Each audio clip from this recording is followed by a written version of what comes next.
Bom dia! Bom dia! Nós estamos vivos porque a misericórdia do Senhor se renovou nessa manhã para cada um de nós. E a palavra de Deus é verdadeira e fiel. Bom dia para você, a misericórdia de Deus também alcançou a sua vida nesse dia. Por isso o Espírito do Senhor te trouxe para assistir esse vídeo. Você é muito bem-vindo aqui. Eu estou acompanhada com meu esposo. Bom dia, querido. Bom dia! Bom dia a todos vocês. É uma grande bênção que nós temos de estar aqui reunidos e Deus tem grandes coisas preparadas para nós esse dia. Amém. Vamos buscar a presença desse Deus então? Vamos orar? Senhor nosso Deus, muito obrigado, porque o Senhor nos deu mais um despertar e uma oportunidade de estar em sua presença. Sim. Que nós possamos ser abençoados ao fazer um culto a Ti agora. Que o Senhor fale ao nosso coração e também que o Senhor aceite a nossa adoração a Ti neste momento. Em nome de Jesus. Amém. Amém. E por ser muitas as oportunidades que nós temos e as bênçãos, nós vamos cantar um hino a Deus, porque é muito lindo isso que Deus nos deu, e Deus nos deu também belos hinos. Vamos cantar o hino 249. Ó, que belos hinos Deus nos deu.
Agora é o nosso momento especial do verso bíblico. Você percebe que nós andamos a Bíblia inteira, a gente sabe um pouco lá do que tem nos livros do início, ali do meio, no Novo Testamento. E cada momento da nossa vida nós devemos nos lembrar de uma promessa de Deus, de algo que Deus falou. A palavra dele no nosso coração vai nos fazendo caminhar nesse caminho para o céu. E essa semana nós estamos em Lucas. Lucas capítulo 12, do verso 3 ao verso 7. E eu fico pensando, que isso que Cristo disse vai de fato acontecer. E eu quero participar disso. Você quer participar do cumprimento das promessas de Deus? Então vamos aprender Lucas 12, do 3 ao 7. Eu vou contar, querido. 1, 2, 3. Lucas 12, do 3 ao 7. Porquanto tudo que em trevas dissestes, à luz será ouvido, e o que falastes ao ouvido no gabinete, sobre os telhados será apregoado. E digo-vos, amigos meus, não temais os que matam o corpo e, depois, não tem mais o que fazer. Mas eu vos mostrarei a quem deveis temer. Temei aquele que, depois de matar, tem poder para lançar no inferno. Sim, vos digo, a esse temei. Não se vendem 5 passarinhos por 2 centis, e nenhum deles está esquecido diante de Deus. E até os cabelos da vossa cabeça estão todos contados. Mas, pois, mais valeis vós do que muitos passarinhos. Lucas 12, do 3 ao 7. Lucas 12, do 3 ao 7. Porquanto tudo que em trevas dissestes, à luz será ouvido. E o que falastes ao ouvido no gabinete, sobre os telhados será apregoado.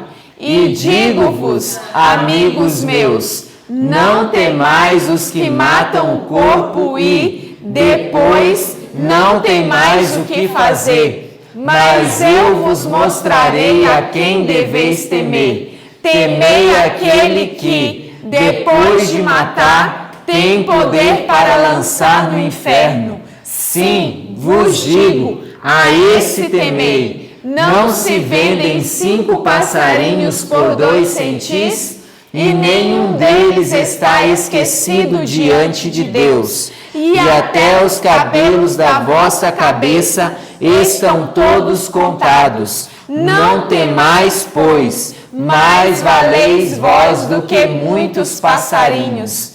Lucas 12, do 3 ao 7. Lucas 12, do 3 ao 7. Porquanto tudo que em trevas dissestes, à luz será ouvido, e o que falastes ao ouvido no gabinete, sobre os telhados será apregoado. E digo-vos, amigos meus, não temais os que matam o corpo e, depois, não tem mais o que fazer. Mas eu vos mostrarei a quem deveis temer. Temei aquele que, depois de matar, tem poder para lançar no inferno. Sim, vos digo, a esse temei. Não se vendem 5 passarinhos por 2 centis, e nenhum deles está esquecido diante de Deus. E até os cabelos da vossa cabeça estão todos contados. Não temais, pois, mais valeis vós do que muitos passarinhos. Lucas 12, do 3 ao 7. Amém! E sabe que eu li esses dias, e eu sei que você leu também, é bem possível, ali no capítulo O Sermão da Montanha. Ali, Ellen White diz que Deus tem um livro, é o livro da providência. E no volume da vida tem uma página para cada um de nós. Então, ali estão o número de fios de cabelo que nós temos. Ali estão também todas as coisas da nossa vida. Então, o Senhor não nos esquece em nenhum momento. Nunca estamos ausentes do pensamento de Deus. Que coisa linda saber disso, né? Amém. Amém? Então, nesse momento, nós teremos o nosso estudo. Que Deus abençoe. Tenha um bom dia. Bendito seja o nome do Senhor por causa do ano bíblico. Eu tenho o privilégio de ter o ano bíblico na mão. Você tem o seu livrinho? Se você não tem, você tem que ir lá nos primeiros capítulos do ano, tá bom? Nos primeiros dias do ano, você vai ver que a gente postou lá para você colar dentro do seu celular, no seu computador, mandar fazer uma cópia, na minha época era Xerox, mas você manda fazer uma cópia, tá bom? Para você ter esse material prontinho para você ir seguindo. Daqui a pouquinho nós estamos passando da metade do ano, não é? Como passou rápido, não foi isso? E você leu bastante? Você leu tudo? Está envolvido nas mensagens do Senhor? Eu queria lembrar você do que estudamos ontem, do que temos estudado esses dias. Eu não sei onde é que está a minha coisinha de passar aqui, já está aqui? Olha só, essas tecnologias ajudam a gente que só. Pode colocar aí, Luan. Luan vai colocar uma imagem para vocês lembrarem do que estudamos. Abra sua Bíblia, por favor, no livro de Marcos, capítulo 12, que é uma das informações que asseguram o que Amós já tinha dito no Velho Testamento que aconteceria com o povo de Israel, né? O Senhor Deus, na sua misericordiosa bondade, no seu cuidado, no seu amparo para conosco, deu para Amós algumas visões do que aconteceriam. Eu não sei se vocês se lembram que o Senhor Jesus tinha falado no dia de ontem sobre isso com os fariseus. Antes, porém, dá uma olhadinha em Marcos capítulo 12, onde o Senhor Deus, ao nos instruir, ele fala sobre a parábola dos lavradores homicidas. Lavradores homicidas. Você já parou para pensar nesse tipo de título? Lavradores homicidas. Nós somos tentados a dizer assim, ainda bem que não é comigo, né? Ainda bem que não é de mim que Jesus está falando. Puxa, já pensou alguém com ser o fruto ou o responsável por Jesus ter que dizer esta parábola? E Jesus então comenta o tributo a César, né? Quando aqueles homens foram enviados a Jesus, aqueles saduceus bonzinhos e jovenzinhos, e então Jesus mandou pegar um tributo a César e mostrar, né? De quem é a esfinge? De quem é a esfinge na moeda que vocês estão na mão, né?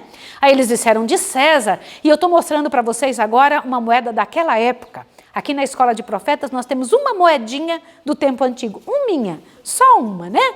Essa moedinha que a gente tem do tempo antigo não é essa daí, é uma outra da época de Constantino, mas esta que vocês estão vendo é real, é verdadeira, foi resultado das escavações, do material daquela época.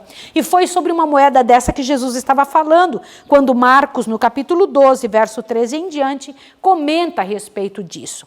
E então, ali no verso 18 de Marcos 12, o Senhor Deus está tendo uma conversa com os saduceus, né? Conversando com eles, porque eles não acreditavam na ressurreição, não é? Não era assim? Eles não tinham nenhum tipo de... aliás, as crenças deles eram meio diferentes das dos fariseus, né? Avante, você vê o maior dos mandamentos. Dá uma olhadinha nessa imagem. Jesus falou sobre isso, né? Vocês estão vendo? Ele não comentou sobre o maior dos mandamentos, que hoje muita gente usa e julga que estes mandamentos, os 10, de lá do Antigo Testamento, foram reduzidos a 2. O que Jesus estava falando era exatamente o contrário. Jesus estava dizendo que os 10, olha bem, dependem destas duas informações. Bom, os 4 primeiros mandamentos, olha aqui, ó, não terás outros deuses diante de mim, não farás para ti imagem de esculturas nem as adorarás, não tomarás o nome do Senhor teu Deus em vão e lembra-te do dia do sábado para o santificar, está associado à primeira parte que Jesus falou, amar a Deus sobre todas as coisas. Não é interessante isso? Não quer dizer que amar a Deus sobre todas as coisas não precisa fazer isso. Para provar que ama a Deus sobre todas as coisas, é preciso fazer estas coisas que Deus pediu, que tem a ver com Ele, com a pessoa dele. E o restante do que Jesus disse, e ao teu próximo como a ti mesmo, são os outros 6 mandamentos. Honrar pai e mãe, não matar, não adulterar, não furtar, não dizer falso testemunho, não cobiçar.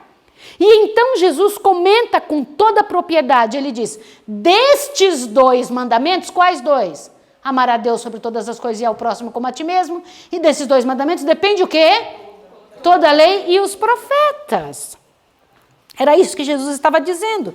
E hoje em dia, infelizmente, muita gente pega esta deixa para dizer, não, Jesus resumiu os mandamentos em 2, então não precisa fazer tudo isso. Peraí. Seria uma loucura se fosse realmente desta forma, né? E nós encontramos ali também Jesus perguntando, o que dizem que eu sou? Filho de Davi? Lembra a situação de Jesus comentando? Quando eles diziam filho de Davi, quem que diz, vocês dizem que eu sou filho de, quem que é o Cristo? O filho de Davi. Que interessante. Jesus fazia isso para fazer eles pensarem. Deixa eu dizer uma coisa. Como é bom fazer perguntas que levam as pessoas a pensarem, a raciocinarem, a tomarem uma posição, a pensarem de alguma forma sobre o que são realmente. E a oferta da viuvinha pobre, Jesus falou sobre isso também em Marcos 12. Mas o nosso pedido de hoje não é só sobre isso. Por favor, vai em Mateus capítulo 23, corre lá. Mateus 23, eu quero passar bem rapidinho porque o que eu tenho para falar para vocês hoje é muito grande. Mateus 23 traz a repetição desta mensagem de Marcos 12 de uma forma um pouco mais detalhada. Em Marcos, o Senhor Deus traz os detalhes que vimos ontem. Em Mateus, no entanto, o Senhor Deus fala o resultado disso. Qual foi o resultado desta comunicação de Jesus com estes escribas, fariseus, saduceus, doutores da lei? Por Por acaso vocês já pararam para pensar quem são estas pessoas? Qual a diferença entre eles? Qual a diferença? Porque aqui, em Mateus capítulo 23, Jesus censura escribas e os fariseus. Mas quem são eles? Quem eram estas pessoas? E qual a diferença entre um e outro? Vocês se lembram que Jesus, olha, era sempre rodeado por gente difícil. Era ou não era? Sim ou não? Sim. Eu tenho uma pergunta a fazer. Se vocês estivessem lá, se hoje vivessem lá, naquela época, vocês teriam coragem de falar com Jesus como esses homens falaram? Eu vou comentar com vocês algumas coisas muito sérias hoje, que a nossa lição nos traz, porque o nosso ano bíblico de hoje, ele não fala e não conta uma historinha, faz uma aplicação. Não era há pouco tempo que aqueles homens estavam incomodando Jesus, sempre inquirindo, sempre fazendo perguntas capciosas para colocar Jesus em problemas, para trazer dificuldades sobre ele. O povo se admirava que os príncipes, os principais da nação não acreditavam em Jesus. Como pode? Ele fala de uma maneira tão clara, tem uma mensagem tão clara, mas por que é que ninguém acredita nele? Por que os nossos principais, por que aqueles que a gente seguiu durante tantos anos não acreditam neles? E vocês sabem, né? Aqueles homens estavam sempre preparando armadilhas para Jesus. Sempre arrumando um jeito de provar que Jesus não estava certo. Mas deixa eu te fazer uma pergunta. Eles sabiam que Jesus estava certo ou não? Sabiam. Peraí. Mas por que queriam fazer o povo acreditar que Jesus estava errado? Por quê? Eles sabiam que Jesus estava certo. Mas por que estes homens judiavam tanto de Jesus e queriam passar a ideia que Jesus estava errado? Respondam para mim. Queria que Jesus perdesse a popularidade? Mas por quê? Eles eram egoístas? É mesmo? A mente guiada pelo inimigo, eram egoístas, queriam terminar com a popularidade de Jesus. E que mais? Mas por que eles tinham esse egoísmo? Por que queria terminar com a popularidade de Jesus? Por que se deixavam dirigir pelo capeta, né? Porque se eles eram os principais do povo. Porque os ensinamentos dele eram errados, né? E os de Jesus eram certos. Eita! Wando está dizendo que os ensinamentos destes homens eram errados e que eles não queriam que o povo prestasse atenção em Jesus, para que isso não ficasse claro para o povo de que, estamos ensinando errado há tantos anos, e eles não queriam declinar da sua posição. Deixa eu comentar uma coisa para vocês saberem. Mudar de ideia não é feio. Você não tem um compromisso com o erro, você tem um compromisso com o que é certo. Então não se preocupe em mudar de ideia. Pode mudar de ideia. Se você falou tantos anos uma coisa e depois descobriu que não é, muda de ideia. Qual é o problema? Sim ou não? Sim. Não é uma beleza isso? Você não pode se sentir assim vendido para o Galileu. Não precisa sentir isso. O compromisso é com as coisas certas, com o acerto, não com o erro. Entenderam? Mas não era de pouco tempo que eles estavam incomodando Jesus. Desde quando Jesus era criancinha, é que Jesus era incomodado. Sim ou não? Gente, a vida de Jesus foi uma vida de incômodo todo o tempo. Lá estava Jesus sendo judiado, machucado, incomodado. E Jesus estava ali explicando. E então Jesus olha para aquele povo a quem ele tinha mostrado a dracma, o dinheirinho lá de César, a quem ele tinha comentado que ele era o filho de Davi. Aí ele fala, espera aí, eu vou ter que ser mais claro um pouco. Até agora eu tenho sido muito calmo, mas de agora em diante eu preciso falar com muito amor, mas falar a verdade. Tem um trabalho maior que eu preciso dizer. Aqueles homens que estavam ali, aqueles fariseus, aqueles saduceus, aqueles doutores da lei, aqueles essênios, aqueles escribas.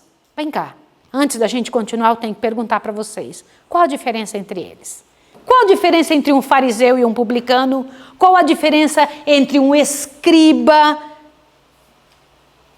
um saduceu? Vamos tentar entender isso?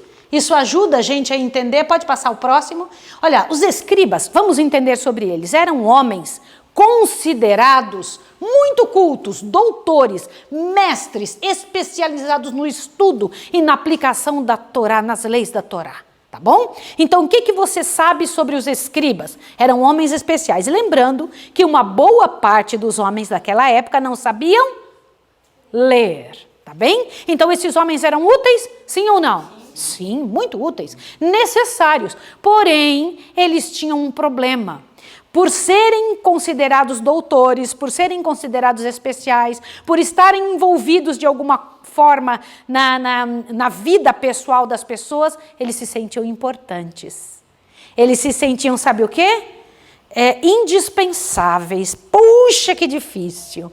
Vocês sabem que uma coisa pode ser boa em si mesma, mas quando está envolvida com miséria, com a desgraça do egoísmo, com a desgraça do pecado, acaba estragando o que tem de bom naquela coisa, infelizmente. E os escribas, embora fossem muito necessários, pode passar o próximo, estavam ali envolvidos em sofrimento. Meu filho, pode passar o próximo, viu?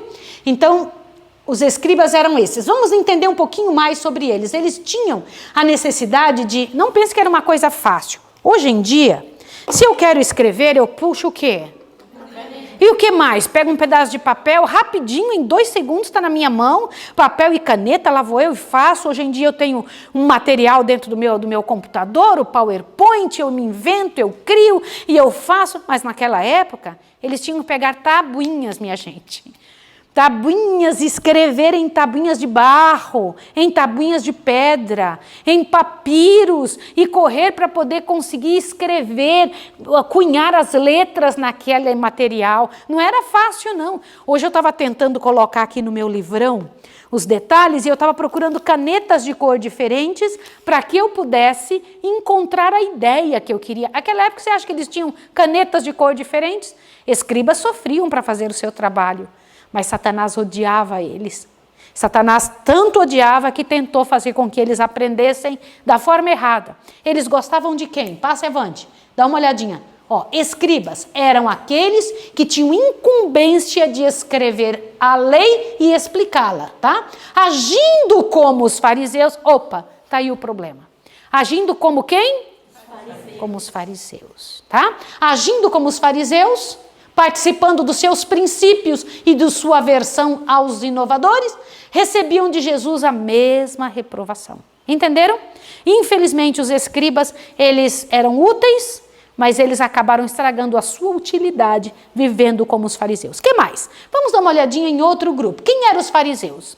Os fariseus seguiam a tradição escrita. O que é tradição? Tradição não é o que está na Bíblia. Era o que foi passado durante aquele tempo intertestamentário. Vocês se lembram disso? Lá naquela época, depois do exílio, estão lembrados disso? Aquela época que eles inventaram algumas leis, os fariseus seguiam estas tradições. E o que eles seguiam também? O Antigo Testamento e a tradição oral acrescentada à lei. O que mais? Se opunham à teologia dos saduceus, crendo em anjos e na ressurreição dos mortos. E o farisaísmo se resumia em viver em conformidade com a lei. Se sentiam separados. Quer ver uma coisa interessante? Deixa eu passar para esse lado para ficar mais fácil, tá? Olha só. Fariseus, do aramaico perushim, que significa os separados. Eu queria que vocês começassem a pensar quem é um grupo parecido com isso hoje. Eu quero que vocês pensem, porque tudo isso era judeu, todo mundo era da igreja da época, mas eram grupos separados que criam em coisas, como hoje a adventista não está cheio de grupos diferentes, hoje nós temos a adventista que crê que tem que ser de uma forma, a adventista que crê que tem que ser de outra, a adventista que crê de outra maneira ainda, já notaram? Quem seriam os fariseus de hoje? Presta atenção. Eles surgem como partido político. Eram formados por leigos, empresários da classe média e alguns escribas. Fariseus destacados no Novo Testamento. Quem que eram? Nicodemos, Gamaliel e quem mais? Paulo. Nosso irmão Paulo era um fariseuzão. Tá bom? Ainda bem que foi alcançado pelo Senhor. E conspiravam para matar Jesus, né? Vamos ver mais um pouco, pode passar o próximo. Saduceus, quem eram? Seguia apenas a Torá. Lembra que os fariseus seguiam as tradições. Esse seguia só o quê? A Torá. Nada de tradição. Rejeitavam a tradição oral, aquele negócio que passava de pai para o filho. Não. Só creio no que está escrito. Entenderam? Parece bom até aí, não parece? Mas vamos ver a besteira. Olha, o próximo. Não criam na ressurreição dos mortos. E que mais? Nem na predestinação, em oposição aos fariseus. Viviam brigando. Gente, eles se encontravam, adivinham o que acontecia? que acontecia quando eles se encontravam? Era um choque o tempo todo, brigavam o tempo todo, por quê?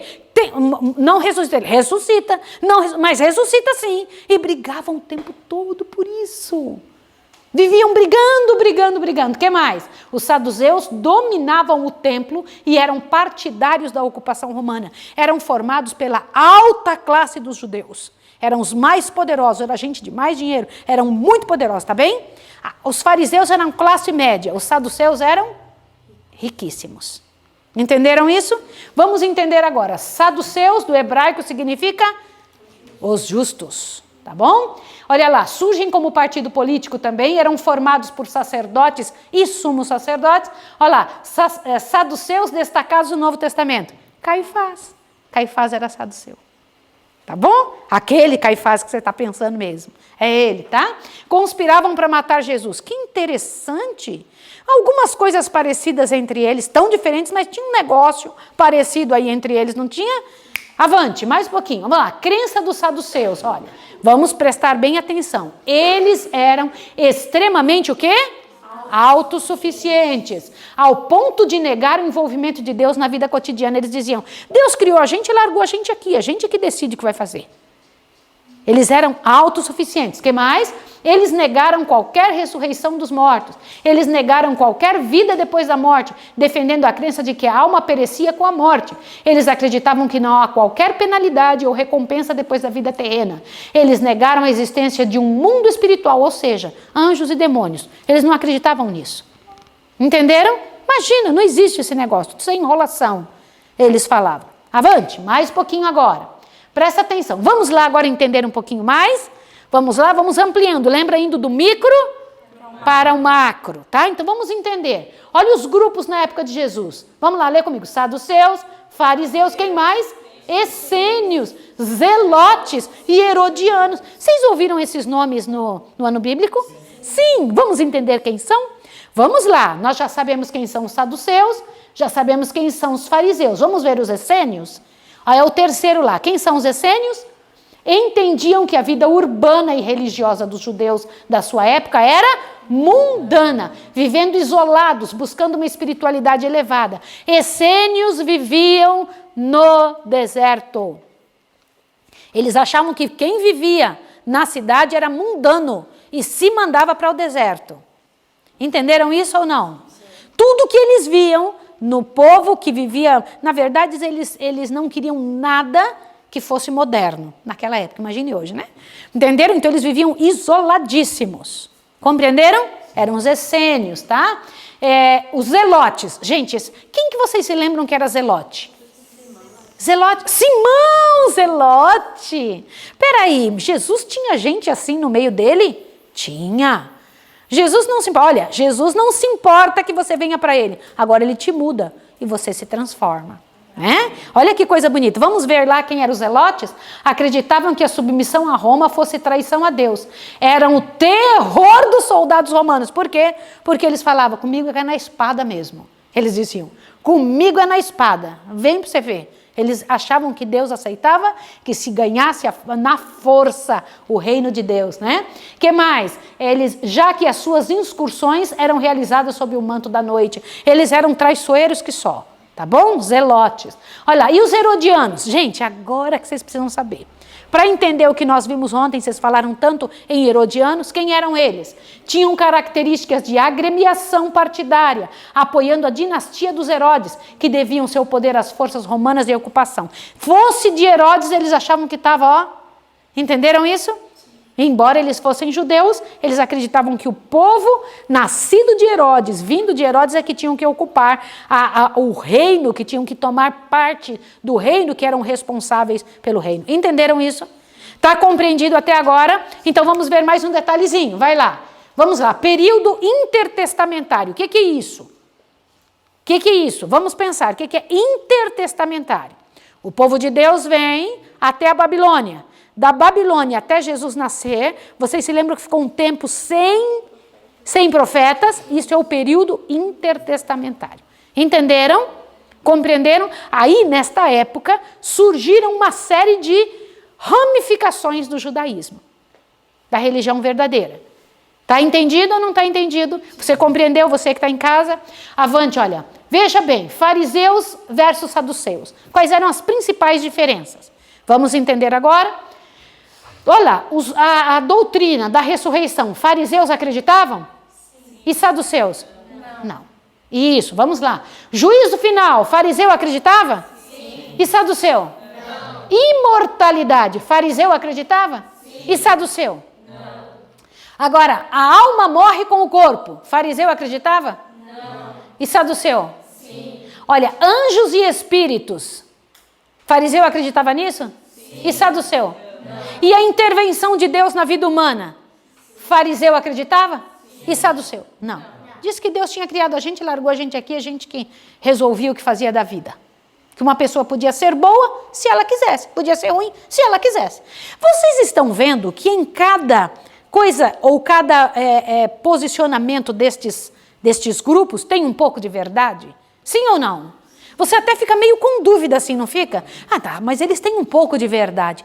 Mas Jesus era que tinha verdade completa. Por isso que Jesus veio para, colocar e tirar um pouco desse nublado da coisa, do que um acreditava e do que o outro acreditava. Veja esse próximo aqui, olha. Fariseus e saduceus. Gente, eu gostei demais desse negocinho aqui.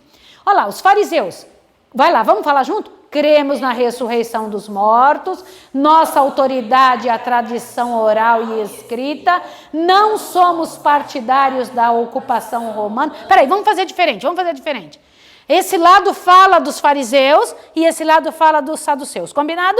Vamos lá. Então, vocês falam a primeira dos fariseus e vocês falam a primeira dos saduceus. Vamos lá, primeira.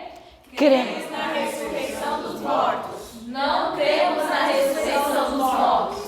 Nossa autoridade é a tradição oral e escrita.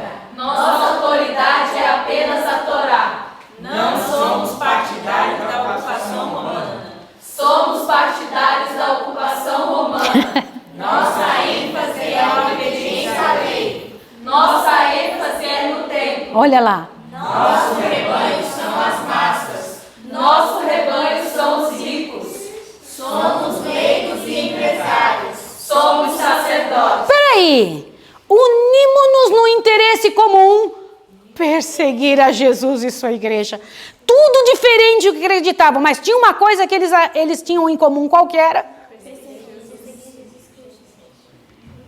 A amizade só existe entre os bons. O que existe entre os maus é cumplicidade. Eles brigavam entre si pelo que acreditavam. Mas na hora de correr atrás de Jesus, quem que os estava impulsionando? Quem que era? Satanás. Sem dúvida nenhuma. Tanto um grupo quanto o outro. Avante, um pouquinho mais. Observe isso aqui, principais diferenças entre eles. Vocês estão vendo ali, tem até um pouquinho ali. Eu tenho os fariseus, saduceus, zelotes e essênios. Vamos fazer isso para que vocês não tenham dúvida. Vocês não podem ter dúvida, porque vocês são estudantes. Diz o quê? Fariseus, era um partido judaico. Eles eram populares, boa parte do grupo foi criticada por Jesus. E saduceu? Partido judaico também. Eles eram aristocratas, não criam na ressurreição nem anjo. E zelotes? Eram nacionalistas. Nossa, importante é a nação, tá certo? Eles possuíam ideias de independência de Roma, zelavam pela liberdade de Israel, por isso zelotas, tá bom? Avante, agora, os essênios eram um movimento. Qual a diferença?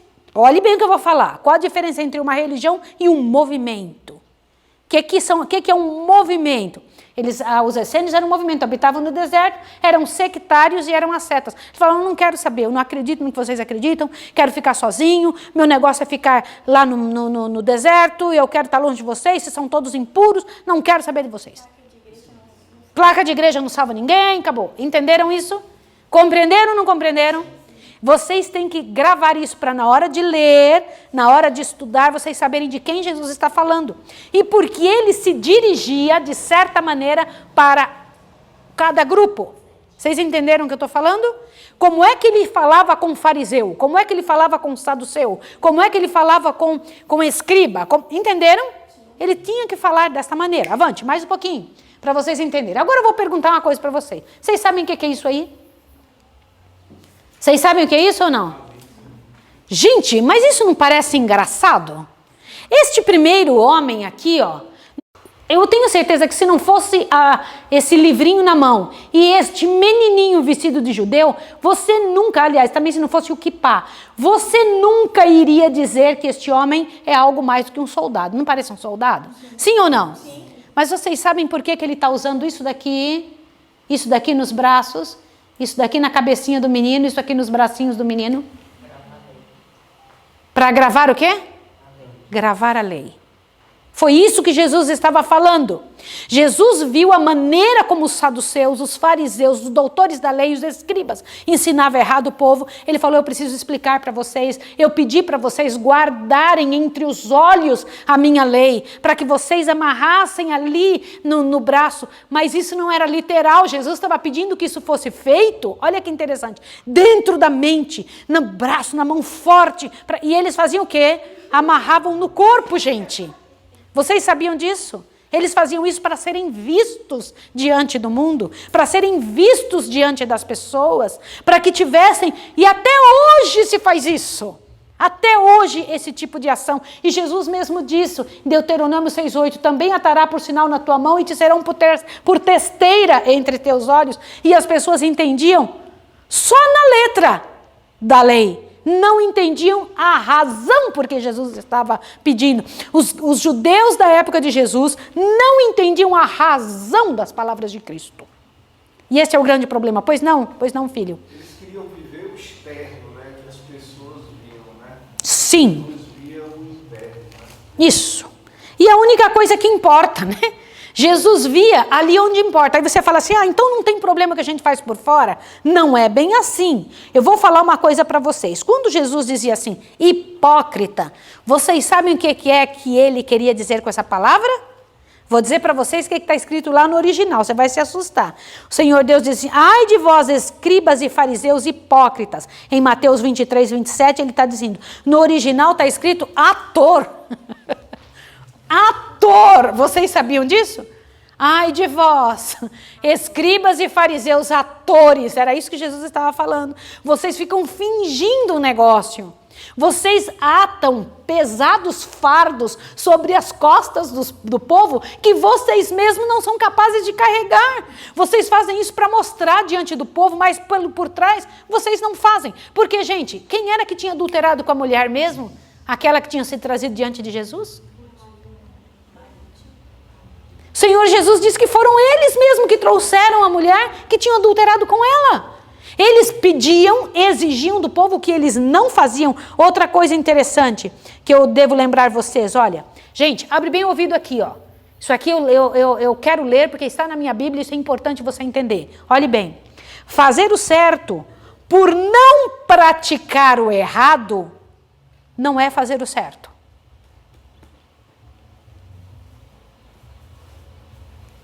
Bora, eu quero que vocês todos pensem nisso. É tão gostoso ver aqui a carinha de vocês fazer bem assim.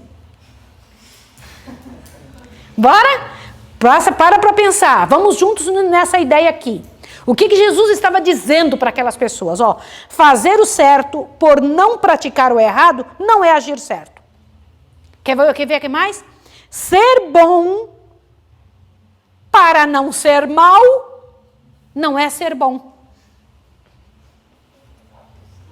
Vocês ouviram isso ou não? Espera aí que eu vou fazer de tudo agora para ser bem bonzinho. Só para eu ser aceito, só para eu ser visto, só para eu ser amado, só para eu ser querido, só para todo mundo achar eu legal. Isso não é ser bom. Ser bom, fazer o certo, é o resultado da transformação de um caráter. A pessoa que é boa, só com quem ela gosta, ela não é boa. Ela tem uma preferência. Quer ver agora? Vai lavando. O interno é o que é de fato o verdadeiro. O externo é a reflexão do interno. É isso mesmo. É isso mesmo. É o que está dentro. Deus só vai existir nisso que você falou. Que o interno, o que está lá dentro, tem que refletir por fora. Não é o externo é que importa para Deus. Só o externo importa quando é um reflexo do que está por dentro. Do que está lá no fundo. Então uma pessoa que é boa para parecer boa, ela não é boa. Uma pessoa que faz o certo só para tentar, não, eu vou fazer o certo porque é certo, ela não está fazendo o certo. Ela está sendo obrigada a fazer o certo, ela não foi transformada. Vocês entenderam a situação? Isso é muito delicado. E quando a gente para pensar nisso, meu coração ferve. Fala, Senhor, o Senhor Deus nos ensina a verdade a partir de seu início. Quer ver um outro detalhe? Pode passar o próximo. Observa mais esse detalhe aqui. Olha isso aqui, ó. Guardai-vos dos escribas. Ele falando para o povo, cuidado com os escribas. Quem que eram os escribas? Aqueles que ensinavam a lei. Lembra disso? Os sábios, os doutores da época. Ó. Cuidado com os escribas, que gostam de andar com vestes talares e das saudações nas praças. Olá, como vai? Eu sou tão importante com as roupas. Eram respeitados pela roupa que vestia, né? Tá, olha lá. Olha, e dos primeiros cadeiras na sinagoga. Eles eram, isso aí eu não sei que vocês sabem, que se guardavam as melhores cadeiras para eles.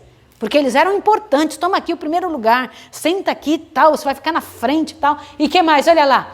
E nas sinagogas e nos banquetes. E devoram as casas das viúvas. E para justificar fazem longas orações. Estes sofrerão juízo maior. Gente, isso daqui me impressionou demais na lição de hoje. Como assim? Eles roubavam as viúvas, ganhavam dinheiro das pessoas, porque as pessoas os admiravam e davam dinheiro a eles. Para quê? Para eles gastarem com sua própria, com algo próprio, com algo para si. Vocês sabiam disso? Isso é coisa muito séria. Muito, muito, muito séria. Na verdade, eles diziam assim, faço o que eu digo, mas não faço o que eu faço. Não era assim? Mas também eles diziam, me dá aqui o seu dinheiro. E em troca disso eles faziam longas orações para justificar que tinham recebido dinheiro. Longas orações. E depois ia gastar como queria. Não era para pobre nenhum. O Senhor Deus disse que estes receberiam um juízo pior do que todos os outros. Pois não, Wanda, pois não. Eles criavam fardos pesados, né? Veja que eles têm o poder da pena. Tinham. Né? E com isso, eles criavam situações assim, que os mandamentos, as coisas que Deus realmente queria para o homem, se tornava um fardo, um peso, né? Através da pena deles, que eles eram os que escreviam, né? Não, eles que escreviam. Então eles criavam coisas que eram cômodas a eles, mas não eram o que Deus realmente queria para o homem. E mais, Wanda, eles eram importantes, acreditados. E por serem acreditados, eles abusavam disso que eles recebiam do povo, como resultado daquilo que eles eram, né? Os importantes do local, os importantes. Eles eram um instrumento inimigo. Claro. Para derrubar a pureza da humanidade. Instrumentos de Satanás. Instrumentos usados por Satanás. Que coisa terrível. Por isso que Deus disse, vocês receberão um juízo mais duro do que os outros, por fazerem isso com os coitados que colocam dinheiro nas suas mãos. Mas por que Deus queria que eles praticassem as coisas ao invés de só falar? Olha que coisa linda. À medida que a palavra de Deus é meditada e posta em prática, o homem todo é enobrecido. Quanto da gente é enobrecido? Todo, o homem inteiro. E Jesus depois disse assim, não chame ninguém de pai, nem de mestre, nem de reverendíssimo, nem de santíssimo. Não fale assim para as pessoas. Quem é que no mundo se chama assim? Santo pai, santo padre. Quem que se chama assim? Reverendíssimo, santíssimo. Jesus falou, não faça isso. Olha, Vande, dê uma olhadinha. A ninguém chamei de pai, mestre ou reverendíssimo. O maior entre vós será o servo. Este foi o ensinamento de Jesus. E disse isso para o povo. Eu não sei se vocês sabem que Jesus não está falando para fariseu, nem para saduceu, nem para escriba, nem para essênio, nem para zelote, nem para ninguém. Ele está falando para o povo comum agora. Ele deixou aquele povo lá tudo olhando para ele assim, ó, paralisado, e começa a falar para o povo contra aquele gente disse. E estava falando com toda abertura. O que mais? O que mais trará condenação na hora do juízo? Olha, percebam bem, usar a religião para interesses próprios, usar a religião para ganhar dinheiro, usar a religião para facilidades, para posições, para condições melhores e para enganar os semelhantes. O Senhor Deus disse que a pessoa receberá um juízo especial. Avante, um pouquinho mais. E então ali foi que Jesus olhou e falou bem assim, enquanto Jesus falava, quem que apareceu? uma viúva pobre. Ela veio com 2 moedinhas, envergonhada, escondida por entre as coisas, e veio bem devagarinho, assim, sem para ninguém ver, jogou 2 moedinhas e saiu. Quando ela saiu, ela encontrou o olhar de Jesus olhando para ela, ela bateu o olho nele e falou: ai, que vergonha. Vocês sabiam disso? Sabia que foi desse jeito? Eu fiquei impressionada de ver esse detalhe. Diz que ela foi colocar as 2 moedinhas, enquanto Jesus estava falando isso, foi colocar as 2 moedinhas, e Jesus pegou e parou e olhou na frente dela, e ela saiu, olha o olhar de Jesus. E diz que o olhar de Jesus tinha tanto amor, e ele diz o seguinte, olha bem o que foi que Jesus falou. Ai, gente, que coisa linda. Ele disse, o Salvador chamou a si os seus discípulos e convidou-os a notar a pobreza da viúva. Então soaram os ouvidos dela suas palavras de louvor. Em verdade vos digo, que esta lançou mais do que todos, esta pobre viúva. Lucas 21:3. Aí quando ela ouviu isso, ela falou, ai, as minhas 2 moedinhas são importantes. Eram as moedas mais simples, eram as mais pobrinhas, mas era todo o mantimento que ela tinha. Vocês sabiam disso? Era tudo que ela tinha, era comida, era pão na boca. Era uma viúva, não tinha ninguém para dar isso para ela. E quando Jesus disse isso, falou, é isso daí que eu quero. Eu quero que vocês façam isso. Eu quero que vocês tenham esse tipo de posicionamento. Muitas vezes nós achamos que o nosso trabalho, por ser trabalho simples, por ser um trabalho desgastante, por ser um trabalho que exige sacrifício, nós estamos sendo massacrados ou estamos sendo escravizados. Mas olha o que Jesus diz. E eu quero ler isso daqui para você ouvir. Diz assim, é o motivo que dá sentido às nossas ações, assinalando-as com ignomínia ou elevado valor moral. Não são as grandes coisas que todos os olhos veem e toda língua louva que Deus considera mais preciosos. Os pequenos deveres cumpridos com contentamento. Como é que é? Os pequenos deveres cumpridos com o quê? De novo eu vou falar então. Fazer um trabalho só para tirar da frente, presta atenção. Vou fazer porque é minha obrigação. Não é fazer do jeito que Deus quer. Fazer os pequenos deveres cumpridos com contentamento, as pequeninas dádivas que não fazem vista ou podem parecer destituídas de valor aos olhos humanos, ocupam muitas vezes diante de Deus o mais alto lugar. Aleluia, glória ao nome do Senhor. Um coração de fé e amor é mais precioso para Deus que os mais custosos dons. A viúva pobre deu de sua subsistência para fazer o pouco que fez. Privou-se de alimento para oferecer aquelas 2 moedinhas à causa que amava. Que coisa linda, que coisa bonita. E Jesus ainda comentou com ele, sabe por que eu estou falando isso para vocês? Jesus disse, porque vocês, avante, pode passar um pouquinho, olha lá Jesus olhando para ela, né? Ali está Jesus olhando, ela bateu o olho em Jesus, avante. Aí o Senhor Deus disse, vocês são condutores cegos, disse para ele. Estes fariseus são condutores cegos, estão tentando dirigir pessoas e eles mesmos não enxergam, não veem. Eu achei interessante demais essa imagem, né? Uma imagem que mostra bem claro, condutores cegos. Como é que vai conseguir levar alguém para algum lugar? Jesus disse, vocês são condutores cegos. Avante. E diz, ai de vós, escribas e fariseus hipócritas, porque dais o dízimo da hortelã, do endro, do cominho, e tendes omitido o que há de mais importante na lei, a saber, a justiça, a misericórdia, a fé. Estas coisas, porém, deveis fazer sem omitir aquelas. Eu não sei se vocês sabem, Jesus não estava dizendo que não era para dar o dízimo, né? Jesus estava dizendo o quê? Que eles ficavam ali medindo cada detalhezinho, não podia ter nada, eles cuidavam, eles somavam o hortelã, o endro, que é tão pequenininho, para dar o dízimo. Eu dou o dízimo, eu sou dizimista, tal, mas esqueciam as coisas principais. Jesus disse, façai estas sem esquecer aquelas. Mas tinha uma outra coisa importantíssima que eu achei muito engraçado. Eu não sei se vocês sabem, Jesus os chamou de sepulcros caiados. Vocês sabem por quê? Vou chamar a atenção de vocês para um negócio que eu descobri estudando isso aqui. Sabe por que Jesus falou, condutores cegos, que coais um mosquito e engolis um camelo? Por que Jesus falou isso? Sabe que ele disse isso em Mateus 21:34. Por que ele falou isso?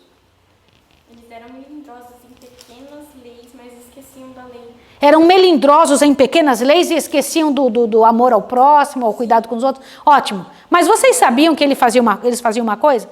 1, 2, 3. Vocês vão saber um negócio muito legal. Ó, presta atenção aqui. Foram a extremos injustificáveis. Só porque eles queriam parecer justos, eles tinham extremos injustificáveis. Quais? Te assusta agora, ó. Entre outras coisas, tinha o povo que coar toda a água que ia usar. Coar a água que ia usar? Como assim? Sabe por que eles tinham que coar a água?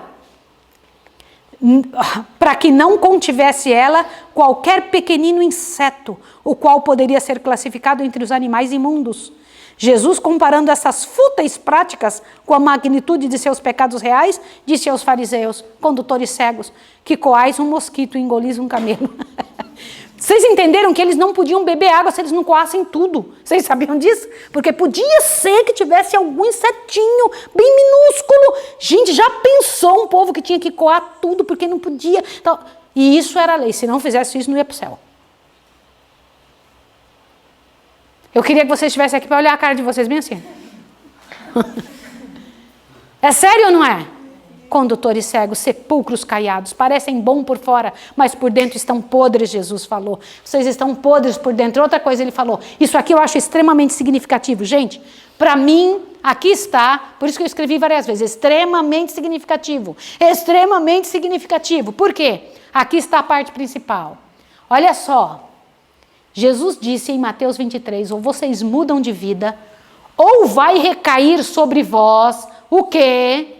O sangue derramado sobre a terra, desde o sangue do justo, quem? Abel, até o sangue de Zacarias, filho de Baraquias, a quem matastes entre o santuário e o altar. Deixa eu fazer uma pergunta. Por acaso eles tinham conhecido Abel pessoalmente? Não. Eles tinham conhecido esse outro profeta? Irmãos, deixa eu perguntar uma coisa para vocês. Por favor, em nome de Deus, do que Jesus está querendo falar? Disse, vocês serão culpados desde o sangue de Abel até agora. Irmãos, quando eu li isso, quando eu entendi isso daqui, eu me assustei. Vocês sabem o que Jesus está dizendo? Que a pessoa que se mantiver como fariseu,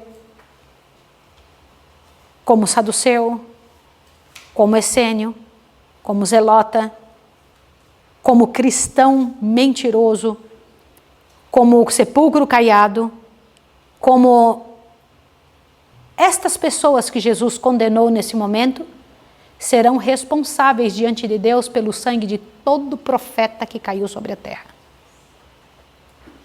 É visto por Deus como responsável por aquilo que poderia ter sido diferente. Eu não sei se vocês sabem que eles adornavam os sepulcros dos profetas. Sabiam disso?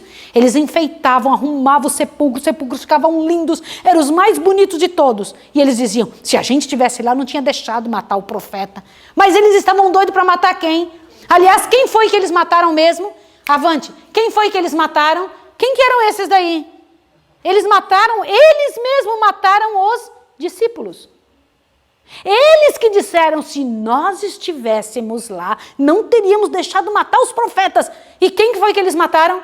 Os discípulos. Todos os discípulos foram mortos por eles. Pode me dizer, todos aí, menos João.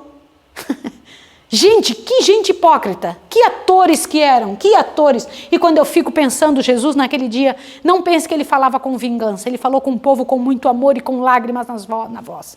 Ele falou com o povo sofrendo, dizendo, olha gente, eu preciso ainda dizer a última coisa para vocês. Virou para os discípulos e disse o seguinte, virou para todo mundo, pode passar, disse, olha aqui, a vossa casa vai ficar vazia. E saiu do templo para nunca mais voltar.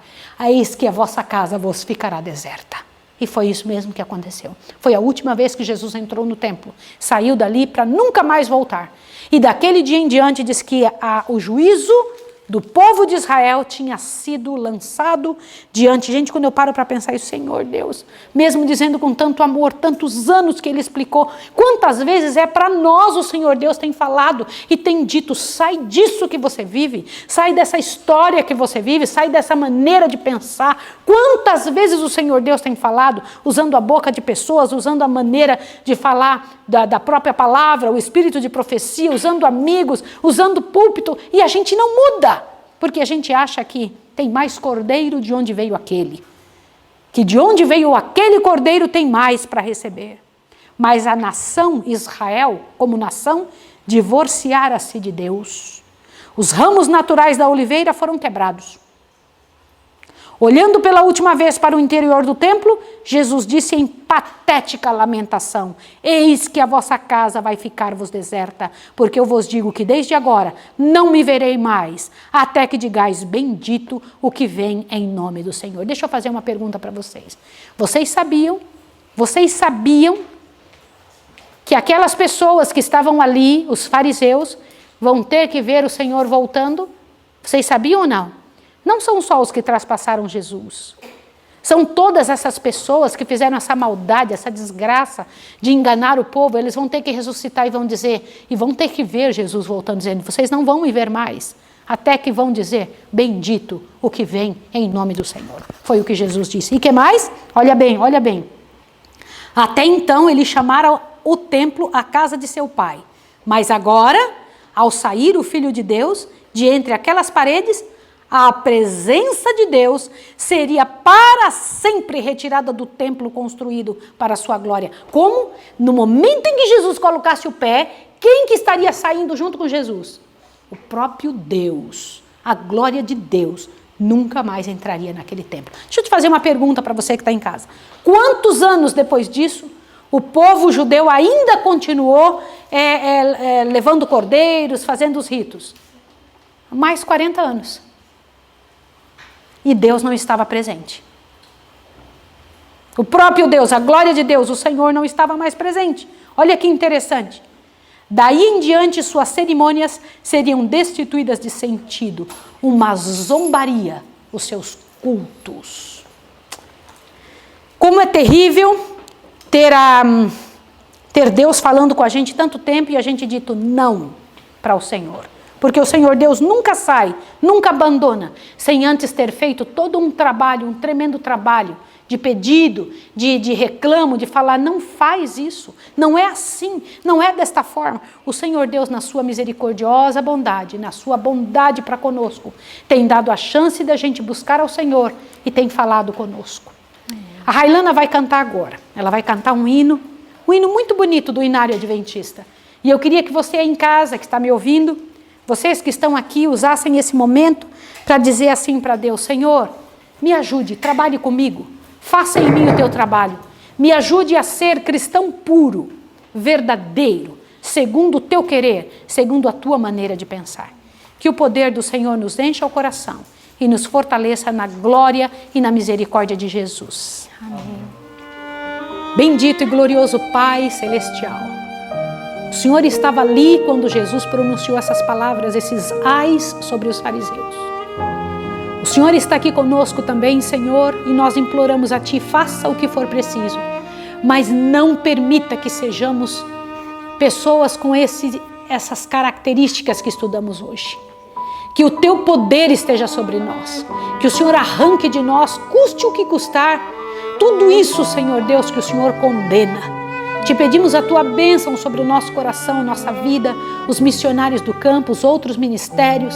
Te imploramos, Pai Santo, que em nome de Jesus, nossas ações, nossas atitudes sejam pelo Seu amor, em função daquilo que o Senhor quer, e seja a razão do Senhor ter nos transformado. Por isso, Senhor, nos transforme para a Tua glória, em nome do Senhor Jesus. Amém, Senhor. Amém. Um abraço para você que está em casa e até amanhã. Um abraço.